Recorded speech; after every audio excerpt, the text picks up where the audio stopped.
In its 10 Princess Quest. The whole Princess Quest thing, its purpose was to lock Vanny away and prevent her from regaining control of her own body. So why did William create or allow for the creation of a fail-safe that allows her to escape? I mean, like, sure, they didn't expect a random kid to come along, figure it out, maybe, but given the track record of Afton and his plans, you'd think that he would have smartened up after at least 50 years. I don't understand. That's like having a self-destruct button on the bomb that you wanted to make sure nobody could stop. Or if Superman had like a kill me button, or just like had like a free kryptonite vending machine that he just put out in the middle of Metropolis. It's stupid. Like, if you want something to work, why give it a possible way to fail? One of the dumbest things that William has ever done. But he's also so goddamn lucky that it didn't backfire canonically. Seriously, what's the point behind having a way to undo your evil plans? This could just as reasonably actually been the canon ending to the game, even though we play as a kid the size of a 4-year-old. And the fact that it wasn't the canon ending, it's pure luck the way that that didn't happen, okay? Just like bury the third machine if you insist on doing this. In at 9, Vanessa. Possessing Vanessa itself was certainly one of the more messed up things that William did, okay? I mean, it kind of sounds weird, you know, and also extremely unrealistic. Like, this guy just pops up in your VR headset, then takes over your body after you collected 16 digital VHS tapes, or cassette tapes, I guess technically. But then after he takes over your body, you end up killing for him, okay? That's messed up. And like, not even kind of, that's incredibly messed up. But also, like, how? I mean, like, she knows what's going on too. She actively talks in hushed tones about how she can't talk to her therapist about it. But like, Afton got lucky with specifically was that Vanessa has no willpower to actually sacrifice for the greater good, okay? I mean, like, at this point, I feel like it's fairly safe to infer that Jeremy from FNAF AR didn't go crazy because he just saw Glitch Trap. I think it's fairly reasonable to say that he got possessed. At this point, Tape Girl hadn't broken up Glitch Trap into the tapes yet, and he was probably just able to possess whoever he wanted. So if Jeremy did get possessed, and the possession worked in a similar way to that it did to Vanessa, Jeremy would at times be sentient and in control of his own body. So if he knew about Glitch Trap, maybe he didn't cut his face off because he was freaking out. Maybe he did it to try to kill the monster that was inside him. And at 8, Springlock suits. The Springlock suits in general are also something that William and even Henry both got extremely lucky with. Like, while Henry may not have like designed the Springlock suits, he certainly let Afton create them and then allowed for their use in the restaurants despite them being incredibly dangerous to employees, only putting them out of commission when someone eventually got hurt and not actually being proactive because, you know, they are literal death machines. You make separate animatronics and then you have separate costumes, okay? That's the right move, that's the smart move, that's the safe move. But these so-called businessmen thought, yeah, I'll put the safety of my employees at risk by making them wear a hot as balls suit filled with robot parts that even with the slightest bit of moisture will shoot those robotic parts right back to where your bones are. What can possibly go wrong? Like, you think that Willy Wonka has OSHA violations? Imagine FNAF's OSHA violations. Oh wait, actually, you don't have to, because we already did a whole list on that. Be sure you go check it out. But seriously, the fact that nobody sued them because they were being put in these things instead of, like, you know, much safer and cheaper options of, you know, a fabric suit is insane. And at 6, Leave It to Fate. FNAF 6 was supposed to be the end of the Afton story. I was so looking forward to it. That's what Henry sets out to do in this game. Make sure that nobody remembered what happened there. However, this also figured that the first fire didn't work, so a second one surely will. And in fact, he was so confident in this plan for whatever goddamn reason that he actually let himself die in the process to leave nobody remembering what happened. But he didn't think that even if himself, William, and all their kids are dead, the parents of the victims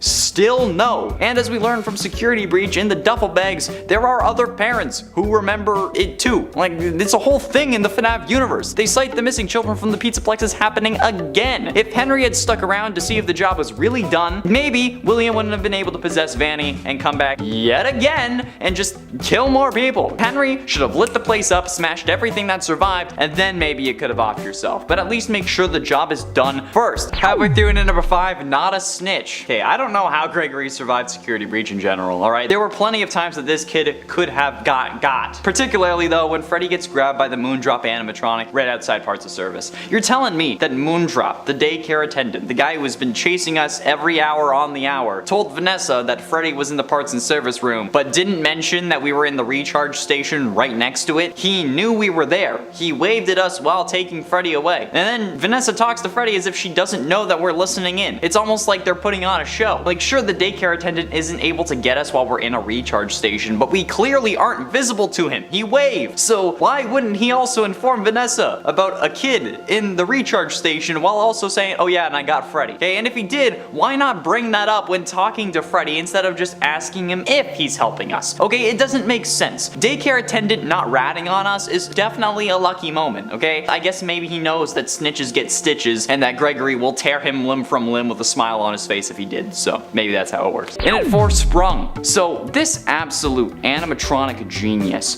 the technician that made these suits, that handles the maintenance and has explained to every employee that has put on one of these things on like the proper procedure for the spring lock suits and making sure that it doesn't, you know, snap and then kill you, including the spring body suit that he uses to kill, ends up climbing inside the suit in a panic in an attempt to make himself feel more powerful. But somehow he's so smart that he didn't notice the leaking goddamn ceiling, which is already a health hazard, which you should have noticed beforehand. But then this also causes the spring locks that were active to snap shut, which would have killed him. However, this lucky mother hubber somehow managed to get possessed by someone who was so pissed at him that they kept him alive through all of his supposed to be deaths because they wanted William to suffer. Did they not realize how counterintuitive that is? The man literally wants to live forever and you are enabling him to do so. Old Man Consequences is right. Leave the demon to his demons. Rest your own soul so that after you finally die and then actually suffer in hell for all of eternity instead of a goddamn dream version that you made up when he was recharging underneath the Pizzaplex, or before he showed up in FNAF 6, or whenever you were goddamn torturing him with all this fake hell you made up. God damn it!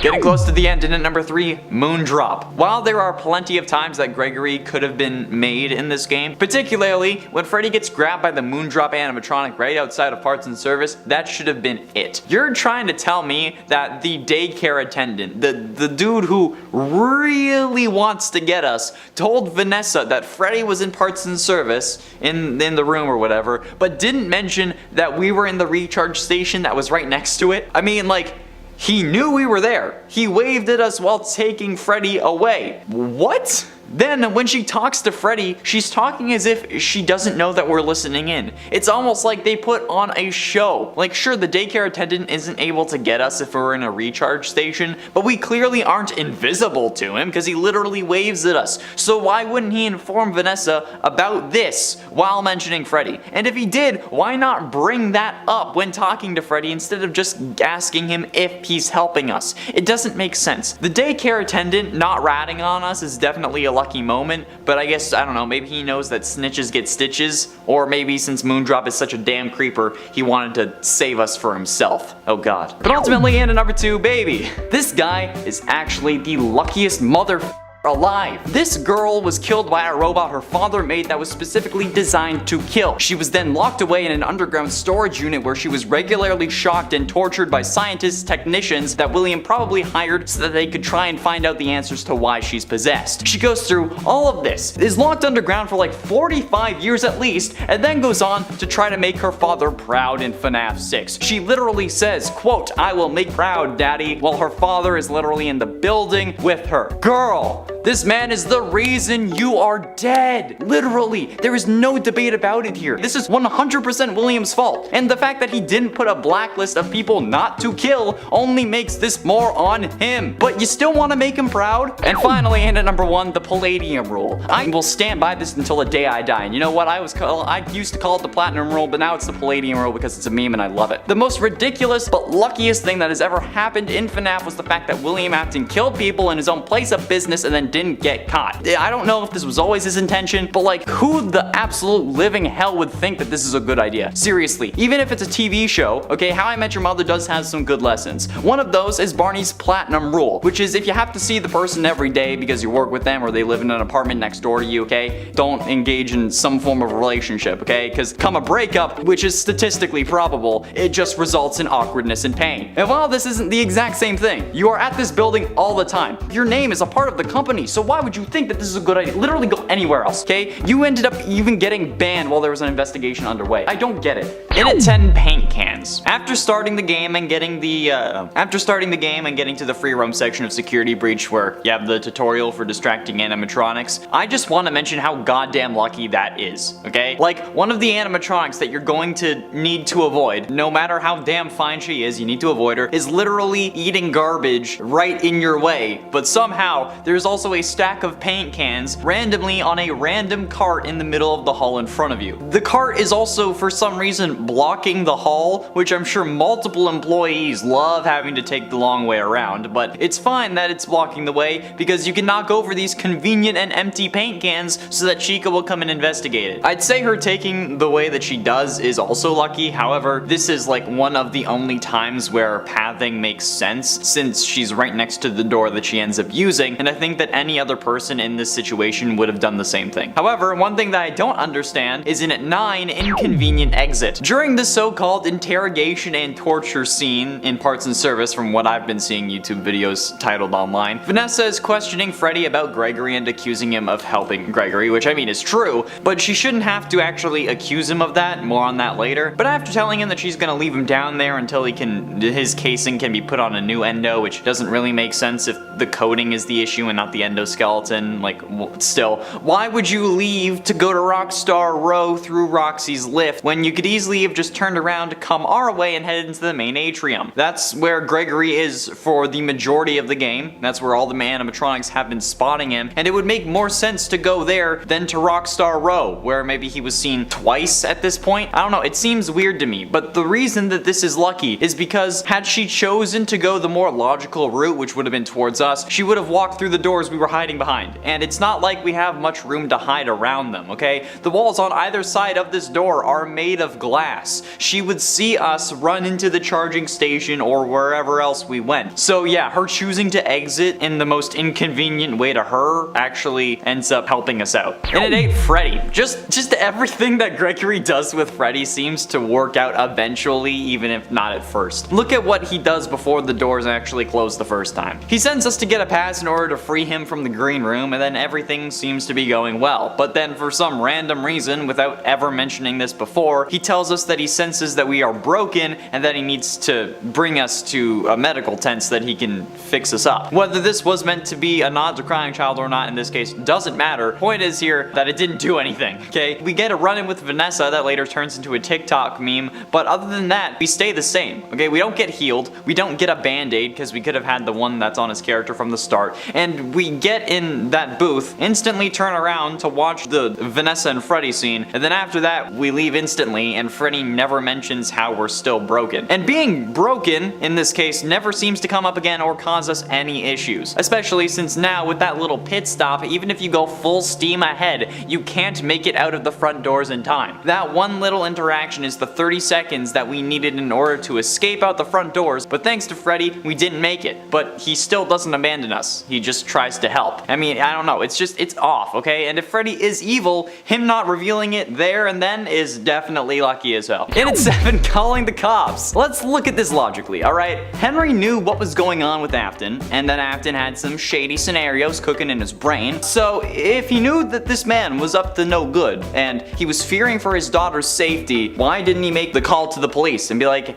hey man, so this William Afton guy is like thinking about killing kids, and probably is the one that's been killing the kids that you're looking for. Like, I mean, sure, maybe you didn't have proof, but you could have certainly tipped them off, and then they could have, you know, found the proof. Come on, they could at least keep a closer eye on him, but you didn't. And instead, you did a whole load of other that in reality didn't do anything to stop William. I mean, you did one thing that put him out of commission for like 30 years, but again, that was only 30 years. You could have stopped him. You could have actually stopped him in his tracks, but instead you chose to keep your mouth shut. That is Afton's plot armor working overtime with no extra pay. And at 6, disassemble. In the Phaser Blast ending, the one where, you know, you push the button instead of playing Princess Quest 3, Gregory actually ends up ordering the robots to disassemble Vanny. Gregory being willing to kill Vanny here is pretty messed up. However, it's lucky that these staff bots even understood that command. Okay, Vanny is a human, not something that's typically seen as capable of disassembly, okay? When a serial killer hacks up a body, okay, the police don't say that the victim was disassembled, they say they were dismembered, okay? This guy kills Vanny and then only gets emotional when he has to go talk to a destroyed Freddy. Okay, like dude, okay, Vanny is literally bleeding out next to you. We saw what happened to Freddy, okay? That was the disassembly. So, yeah, couldn't you just have said like stop or restrain Vanny? Particularly stop, okay? You didn't have to say freaking disassemble. I get that she said that about Freddy and it was fresh in your mind, but dude, okay?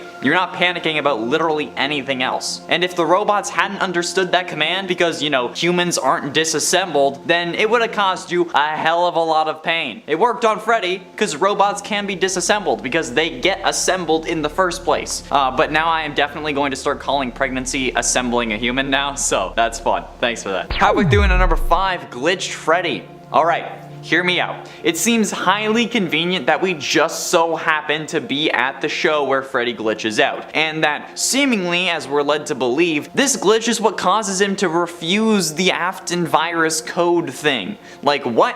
How? We're supposed to believe that this glitch, or this error is caused by Gregory, given the security threat message that pops up next to the silhouette of a child when we're actually like watching it from Freddy's perspective. But if that is true and we caused the glitch, how is a kid in a group full of kids a security threat when people are allowed to be in the Pizzaplex at this time? Like, sure, he didn't have a guest profile or whatever, but if Gregory was the glitch, wouldn't Freddy have glitched again after scanning us when we start the game?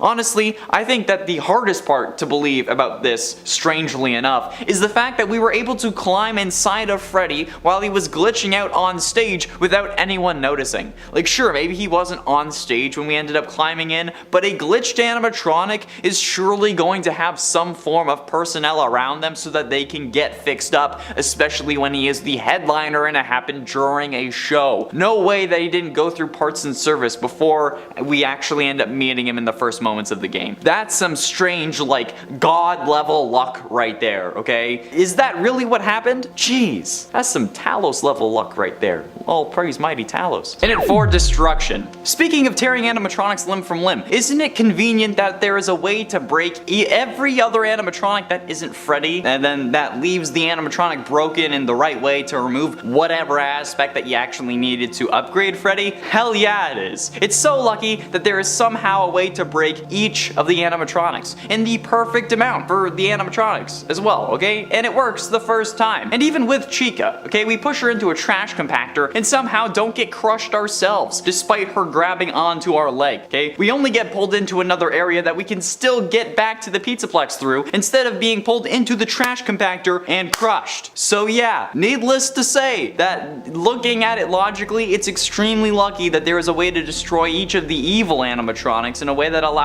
us to access their specific upgrades. Even though we didn't need to crush the animatronics and instead it could have just chilled in Freddy's green room until 6 AM when the doors opened. So yeah, lucky us! Getting close to the end in number 3, first victim. They say that a killer's first victim is the most important, since it might indicate what really got them to start killing or other psychological clues that they can use to predict his next moves. But in the case of William Afton, his first victim was the daughter of his longtime business partner Henry, which is hella messed up because she was 3 at the time. And while we may have talked about how Henry dropped the ball before, this was the year that Afton's life started going downhill in the worst of ways. Cause like he started killing off kids and then he sticks with that MO throughout the rest of the criminal career. Then like he also loses his kids after that. But the fact that his first victim was someone who trusted him, who didn't really suspect him of anything even though her father did, is something that I fear. And ultimately in number 2, boy genius. The absolute mountain of knowledge that this kid has exceeds my own, okay? This kid is the size of a 4-year-old. He can fit inside Freddy, baby strollers, like popcorn kind of vending cart things that you can find around the Pizzaplex, and various other small areas. He's too small to drive one of the go-karts alone and has to get one of his like the instructor bot things, but he knows how to restart generators, operate a trash compactor. He's strong enough to restart generators, and he's also capable of driving a car as well as identifying the car battery, connecting jumper cables on a car battery properly, and then using those to fix Freddy's recharging issue, okay? How does this make any sense? And how do they solve that issue in literally any other ending, okay? Because Freddy is still going to need to recharge every hour, supposedly, or at least he says that he does. I don't really believe that that's a story for another day. But like, how does this happen? Okay, how do they solve that issue? This kid knows more words than I do, but is somehow the size of a 4-year-old. Maybe even smaller, okay? It makes absolutely no sense. And this kid's weird superpower is what makes this game so confusing. It really only makes sense if he's a robot that's supposed to mimic a toddler who's been operational for decades and has been learning the whole time, okay? Or that Security Breach is really just a cleverly skinned Jimmy Neutron fan game, okay? Which one is more likely here? And finally, in at number 1, Free Roam Freddy. We've talked a lot about the parts and service section, okay? Because Gregory just seems to have gotten extremely lucky at multiple points in this chapter of the game, one after the other. However, the luckiest, I think, comes from after Vanessa leaves Freddy in parts and service. She says that it's so that his casing can be put on a new endo after either corporate gives the green light or they have someone on the clock who can actually just remove it and put it on someone else. But she doesn't seem to be suspicious that he's walking around Rockstar Row literally within like maybe 3 minutes if you've played the section before and don't mess up the memory game, okay? Like, who would have repaired him if not Gregory? There is literally no other living human in the Pizzaplex at this point, and the whole containment cylinder thing is to protect human beings. There are no staff bots in parts and service, and the reason you had to leave him there was because nobody else is working since it's after midnight. Why would Vanessa be so chill about Freddy walking around after that? I mean, like, she literally left him with his head removed, and if she assumed that somehow he did it himself, why wouldn't she then confine him to his room if he's that suspicious?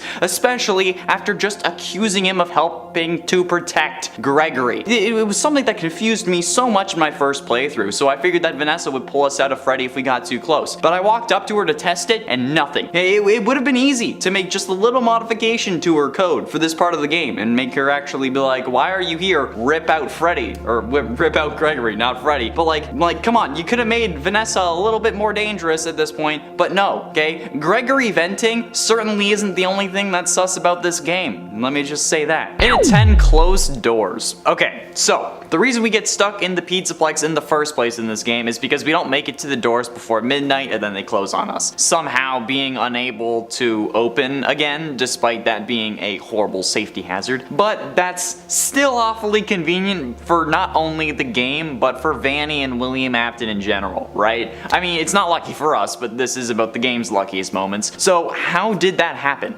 Well, before the doors close, Freddy sends us to get a pass in order to free him from his green room, and then everything seems to go well for that part. But then, for some reason, without ever mentioning it before, Freddy tells us that he senses that we're broken and that he needs to bring us to medical so that we can get fixed up. Even though we are literally inside of him at the start of the game, and when he pulls us out he scans us, but this is suddenly a new problem. Well, we then get a run-in with Vanessa, and then Freddy fends her off, but other than that, we stay the same. We don't get healed, we don't get a band-aid, we get in the booth, instantly turn around and then start watching the scene in front of us, almost as if it was just to like build our trust with Freddy. After that, Freddy doesn't ever mention how we're broken or injured again, especially since after that little stop, even if you go full steam ahead the fastest you can go sprinting the entire time, you can't make it out the front doors. In 9, you're supposed to be on lockdown. Freddy, you're supposed to be on lockdown is the first line that we hear Vanessa say in this game, and it's also the start of the meeting that I just talked about. The one that we really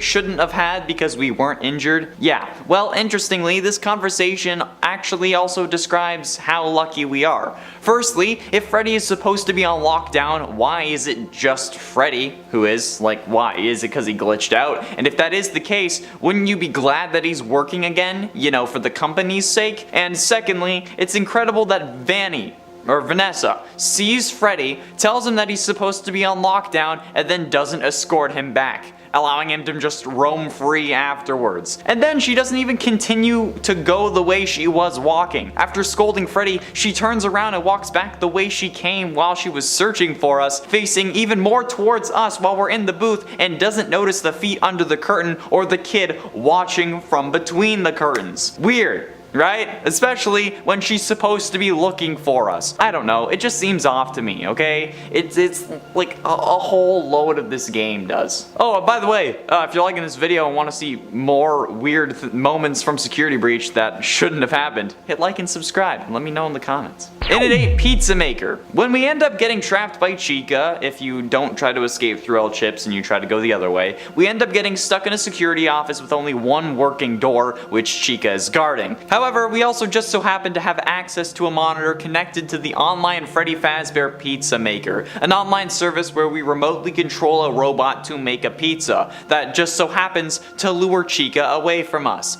That's way too convenient in my eyes. There is no way that we just so happen to run into this office, the one that has access to this despite Freddy being disconnected for the main server for whatever reason. This computer is connected to it. I mean, I don't know how this is possible. This is way too lucky for this to just be luck. Oh well, okay. I mean, maybe it's not so lucky. The first time I tried this minigame, I got stuck in the tomato sauce machine and I made some very disturbing step animatronic jokes towards Chica because of it. Actually, no, that was pretty funny. And at 7, Vanny. There were a load of complaints about how Vanny was an underutilized villain, and I totally agree. She only shows up like maybe 5 times in the main story, but like every time she does, she seemingly is taunting us instead of actually pursuing us. Like sure, if she gets close enough she will charge, but in my mind that's just her thinking like, oh, I actually have a shot now, might as well try and grab him. But her just casually skipping while going after Gregory and then only really coming at him like 5 times in total is actually pretty solid luck on Gregory's part. Like she always seems to know where Gregory is when she does show up, so if she was around regularly we would have to constantly be on the move. And she also shows up whenever Gregory doesn't have access to Freddy, as if it's like she knows that he doesn't have access, which would only make this worse for him, but it's fine, which in my mind at least is pretty damn lucky. This is one lucky duck, let me tell you. And at 6, security access. Gregory throughout his time in this game steals so many things from the Pizzaplex, not even including all the little like gift boxes you can find around the place. He also steals security badges and ends up getting enough to have level 7 clearance.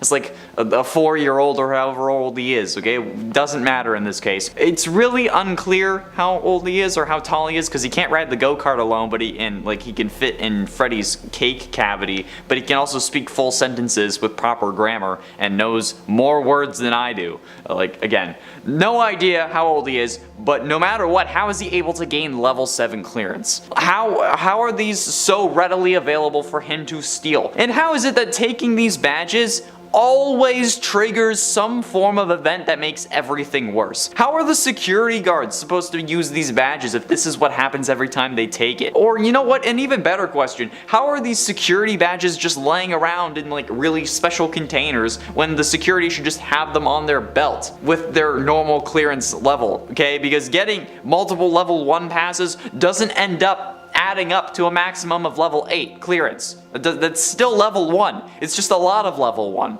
Okay, I don't get it. It makes no sense. It's stupid. Halfway through into number 5, worst Easter ever. Okay, from an in-universe perspective, in Security Breach, Vanny brought back seemingly this Earth's most prolific killer. But from a story perspective, it also kinda comes out of nowhere and feels forced. And in a game sense, he also just looks terrifying and then sends all the broken animatronics after us. And lore-wise, Afton's back again. However, he's also not entirely back this time, considering how this version actually seems to finally be dead, however only functional because maybe the coded version of Afton's consciousness is inside the animatronic. No matter what, this shouldn't have worked. He shouldn't have been able to have a sentient code form possessed Vanny, but then also be able to be present in his actual body. Like what? Unless this entire time after getting spring-locked, his consciousness was instantly turned into a code, and that was then controlling the Springtrap suit. And in a way, I guess, would make sense. I mean, it would make a lot more sense than him being possessed by the spirit of his son. But from everything we've gotten, including Ultimate Custom Night and the man in room 1280, he was possessed, but to be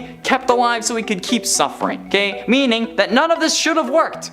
But it did. In it for Phaser Blaster. Okay, is it just me, or is a place like the Pizzaplex giving away a golden version of their laser gun totally far-fetched? Because that's the story that we're supposed to be believing when we get the blaster after winning. That winning this game was essential because it was the only way to obtain the prize of the Phaser Blaster that you can then run around and shoot people with. And when you do shoot those people, they will have a reaction no matter where you shoot them, as seen in the What If You Shoot Vanessa video here on YouTube, which essentially means that this thing is a laser beam taser, okay, and I don't think that I should have to explain why that's a bad idea. So why is not only this place giving away a laser taser, but also one that when shot disables your main feature animatronics? That seems like just literally the worst idea that you could think of, almost as if they've never learned. Getting close to the end in at number 3, fire. Alright, so during the true ending, otherwise known as the Afton ending or the Burn Trap ending or whatever you want to call it ending, we have to fend off Burn Trap's attempts to take control over Freddy by setting him on fire using what I'm guessing are the mechanisms that Henry used to set fire to the FNAF 6 location. However, I mean, it's pretty convenient how we fall into the room that we need to in this case, with monitors set up connected to the cameras in the various rooms that Burn Trap enters exclusively, with buttons that light the fires in those various rooms that correspond with the monitor, despite it being far more convenient for Henry to light everything at the same time with one button. Think about it, okay? How are these working still? It's clearly been a while, okay?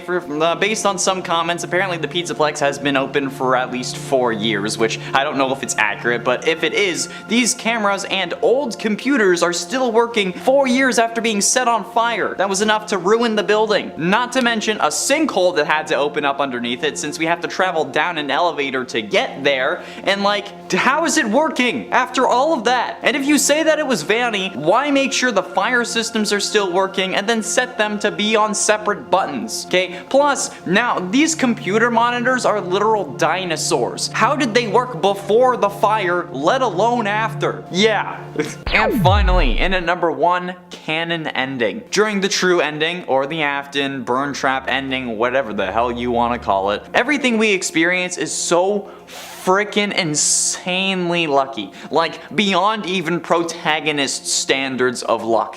We have to fend off Burn Trap's attempts to take control over Freddy by setting him on fire using what are most likely the systems that Henry used to set the same building on fire in FNAF 6. I mean, it's incredibly thoughtful of the ground to only give out at the perfect moments that we fall into the room that we need to, with very easy to understand monitors set up connected to cameras in the various rooms that Burn Trap enters, and only those rooms, with buttons that light fires in the rooms that correspond to what the monitor sees. Plus, I mean, like, you really gotta think about it. How are these still working? It's clearly been a while. These cameras and old computers are still working for an unknown amount of years after being set on fire that was enough to ruin the building. Not to mention, after falling into a sinkhole that had to open up beneath it. How is this all still working after that? And not only after that, but all of these computer monitors are literal dinosaurs. Like if you go into an abandoned school library, this is what you will see. How did they work before the fire, let alone after? Okay, my parents have a monitor like this and it doesn't work. And I'm certain